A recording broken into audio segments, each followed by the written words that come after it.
E aí galera, tamo aí pra mais um vídeo, review do capítulo 942. E olha só o que eu tenho aqui, galera, ó. Eu tenho esse presente que eu ganhei da loja do Capitão Onigiri, que é uma loja online de mangás que eu pensei, bom, por ser uma loja de mangás, eu acho que eles vão enviar mangás, só que eu não acho que tem nenhum mangá aqui dentro. Mas eu suspeito que tem aqui dentro, eu já vi o que tem na loja dele, no site dele, então eu suspeito que seja. Agora só tem que arranjar um jeito de abrir isso aqui. Abrir só a tampa, abrir só a tampinha aqui, pra ver se eu consigo... Não consigo tirar.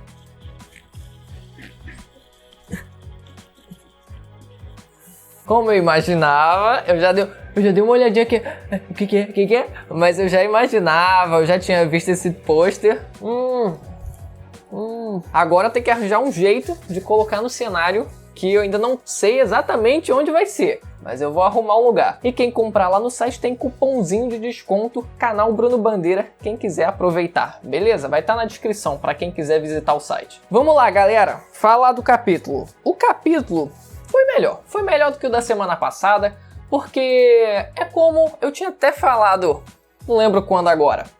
Eu não duvidava que o Oda ele conseguisse fazer eu mudar de ideia em relação a esse personagem, porque foi isso que ele fez com o velho anterior, né? O velho anterior, ele depois se mostrou um cara não só no passado importantíssimo e relevante, mas também agora no presente, ainda depois de velho, ele se mostrou relevante, né? Eu esqueci o nome do outro filho da puta que tá treinando o Luffy lá.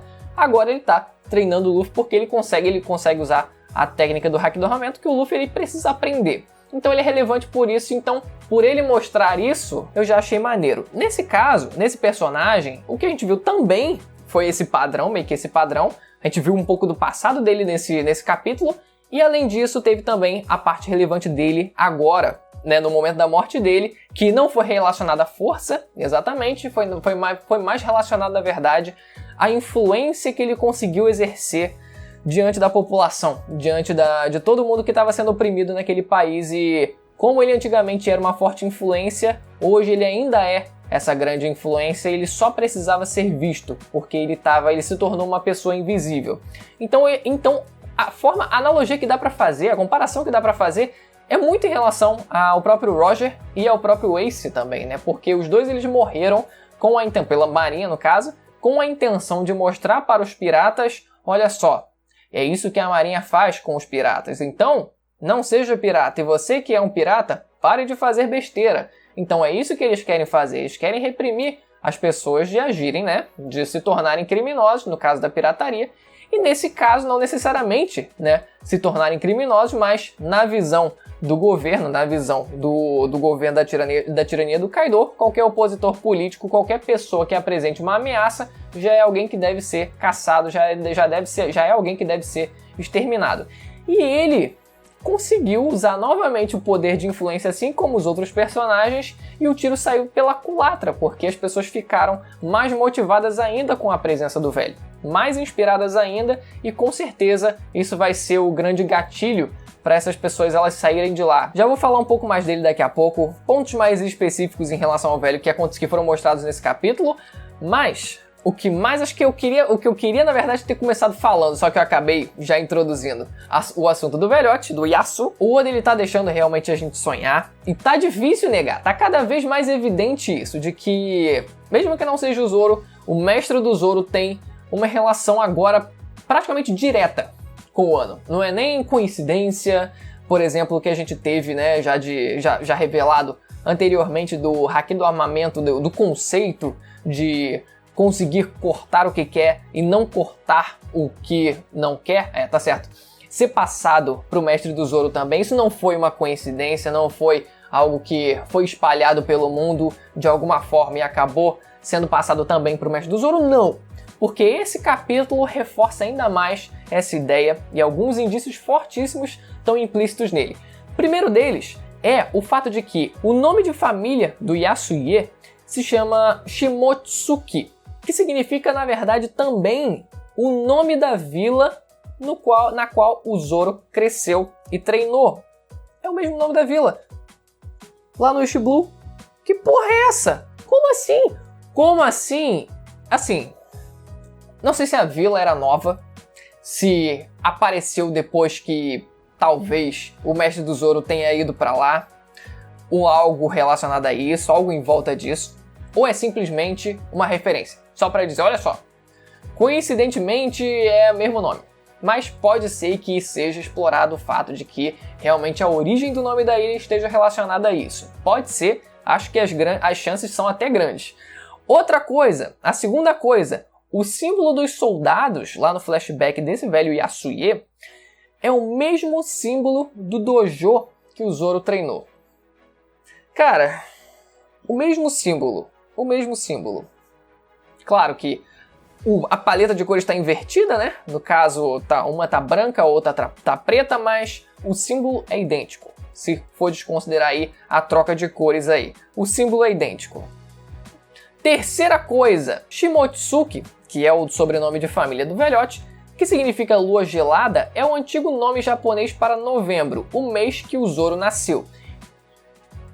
Isso eu acho que é mais um gagzinho, porque, tudo bem, o nome ele já existia, né, pelo nome da vila, mas e aí? A referência ela já existia a partir daí, então ser introduzida agora o nome de família do Yasuie é mais uma coisa que faz esse triângulo se relacionar, mas na verdade a relação em si já existia, mas pelo menos é um reforço a partir dessa primeira evidência que a gente teve nesse capítulo com a revelação do nome de família dele. 90% eu diria, minimamente 90% a confirmação de que o velhote tem realmente origem de Wano ou, não sei cara, uma relação direta é óbvio que tá. Mas o que eu sinto é que o Oda ele tá propositalmente preparando o terreno para o mestre do Zoro realmente aparecer, porque é algo que eu tinha até esquecido de dizer aí ao longo dos reviews, quando essas outras informações foram ditas, etc., é que os líderes revolucionários eles foram chamados pelo Dragon. Eu acredito fortemente que o mestre do Zoro ele seja um deles. Eu já tinha feito um vídeo sobre isso, sobre a evidência fortíssima que liga o mestre do Zoro aos revolucionários. Vou estar deixando linkado no final desse vídeo, na telinha para vocês clicarem se vocês ainda não viram, mas é uma forte evidência de que sim, o mestre do Zoro ele tem uma relação com os revolucionários. E aí eu me pergunto, se ele realmente quer introduzir esse personagem novamente na história e aprofundar ele, eu acho que ele está fazendo certo em preparar o terreno, em dar evidência de que o personagem não é um qualquer. A gente já sabia que ele tinha o conhecimento de como cortar aço, por exemplo, ele já tinha esse conhecimento de cortar o que não quer, não cortar o que não quer. Vocês sabem do que eu estou falando. E agora, com essa menção de que isso provavelmente está relacionado ao haki do armamento, a gente fica pensando, porra, então o velhote ele já sabia usar haki do armamento. É uma forma, obviamente, de, como eu falei várias vezes, de tentar linkar coisas anteriormente ditas e o Oda aí reinterpretando com novos conceitos que ele foi introduzindo. Obviamente, o haki do armamento é um deles. Então, essa é uma forma de engrandecer ainda mais esse mestre do Zoro. E se o cara realmente for um dos líderes revolucionários, ele não pode ser um qualquer. Então, o Oda está preparando o terreno para mostrar o cara de volta, acredito eu, como um cara realmente forte. Um cara realmente forte, usando o haki do armamento, usando, sei lá, haki da observação, com uma espada maneira. Eu acho que é isso que vai acontecer. Só não sei se vai ser nesse arco mesmo. Agora voltando ao velhote Yasuie. No começo do capítulo, tivemos 2 páginas de flashback e quando falaram que ia ter flashback, eu já só faltei morrer. Só faltou eu morrer pra trás, assim. Morrer duro. Cair duro no chão. Tipo, eu falei, não é possível. Vai ter o capítulo inteiro de flashback desse velho. Não aguento mais. Mas não, foi só um flashback de 2 páginas, então depois, obviamente, que a gente teve o resto, né, no atual presente. Mas a gente viu também, a gente pôde conhecer um pouco da relação rapidamente dele com o Oden, e eu gostei um pouco da relação, é como se ele fosse o cara que estivesse tentando colocar o Oden nos trilhos, né, no eixo, porque o Oda ele tinha sido desertado pelo reino, então ele não estava com esperanças de que ia ser o próximo herdeiro, o próximo imperador, o próximo shogun, que na verdade seria o próprio Yasu. Então mais uma forma de engrandecer o personagem, mesmo que ele não tenha se tornado, né? Nunca tenha se tornado, mas já é alguma coisinha que dá um pouco mais de valor ao personagem. E claro, é muito uma relação de Luffy e Zoro, com o Zoro tentando colocar o Luffy nos trilhos, né? Então é quase que uma relação como essa.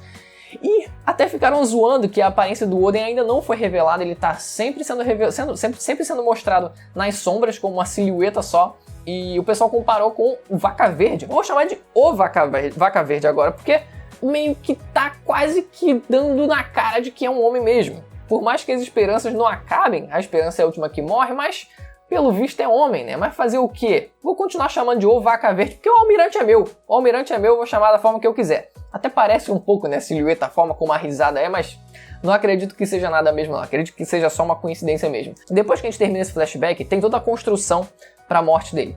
E eu confesso pra vocês, eu gostei da construção da morte dele. Por mais que até o capítulo passado eu tivesse de saco cheio, eu falo, pelo amor de Deus, para com isso, corta esse negócio, ninguém aguenta, eu não aguento mais, ninguém aguenta é forçar a barra, mas eu não aguento mais, cara, eu não aguento mais. Mas por mais que até o capítulo passado eu não tivesse ligando pro personagem, nesse capítulo o Oda ele conseguiu me fazer ligar, pelo menos com a construção que ele fez nesse capítulo. Foi uma construção muito bonita. O maluco mandou estilo Barba Negra. Transforma ele em uma peneira! Bom, morreu. Morreu? Eu não acho que ele vai aparecer daqui a 4 capítulos vivo. Eu espero que não. Pode acontecer. O One Piece é assim. Mas eu acredito que não. Acredito que tenha morrido de fato. E no final, tem o lance do segredo das Smiles, né? Eu não vou chamar de efeito colateral, porque foi dito que as pessoas que estavam ali assistindo a morte do Yasu, elas não estavam tristes, elas estavam na verdade sorrindo e gargalhando. Então todo mundo ficou, o Zoro ficou, que porra é essa? O cara acabou de morrer. Foi engraçada a frase da... O cara acabou de morrer? Como assim o pessoal tá rindo? E aí a Komurasaki, Hiyori, ela explica que isso é uma consequência de terem sido trazidas as Smiles pro país de Wano, e por conta disso as pessoas elas não conseguem mais ter outras emoções a não ser rir. Elas não conseguem sentir outras emoções. Isso é um tanto confuso. Porque essas pessoas elas não tiveram, né? Elas não comeram nenhuma fruta artificial Smile. Então não precisa necessariamente alguém comer a fruta para ela ter esses sintomas. E eu não acredito que isso seja uma consequência de tipo pó do sono das frutas que infectou todo mundo. Não acredito que seja uma bactéria ou um vírus que pegou em todo mundo e todo mundo é assim agora. O que eu acredito na verdade é que essas pessoas tenham sido usadas para a fabricação das próprias Smiles. A gente tem o SAD, que é o SAD, né, que é um dos elementos que serve para a produção das Smiles. E aí, o SAD é o quê? São as emoções tristes, as outras emoções dessas pessoas que foram tiradas e colocadas lá de alguma forma meio que mágica? Talvez. Mas por que exatamente isso seria necessário, né? Acho que isso cabe uma explicação, acho que isso precisa de uma explicação exatamente o que exatamente tem uma coisa a ver com a outra. Mas acho que a relação entre as duas coisas gira em torno de algo relacionado a isso, a esse processo de produção mesmo das Smiles. E que, aliás, reforça o fato do nome dessas frutas serem chamadas de Smiles, porque tem o Doflamingo, que é basicamente inspirado no Coringa, e tem toda a parada da risada do personagem. O personagem tá sempre rindo mesmo quando tá muito puto. Só que as frutas se chamarem Smiles meio que só me parecia um nome aleatório porque o personagem é inspirado no Coringa e ele botou só ali pra fazer uma pequena referência. Olha só, eu produzo essas porras, então vou botar um nome que se remeta a mim, se remeta a uma característica minha. Acredito que era só isso, mas não. Aparentemente é algo maior do que isso, né? Pra realmente fazer as pessoas sorrirem, como o Coringa faz. E esse foi o capítulo. Espero que você tenha gostado do vídeo. Deixa o like se você gostou. Se inscreva no canal se você não conhece para acompanhar mais reviews semanais de One Piece. Vou ficando por aqui. Ativa o sininho também para receber as notificações. Até a próxima. Tchau!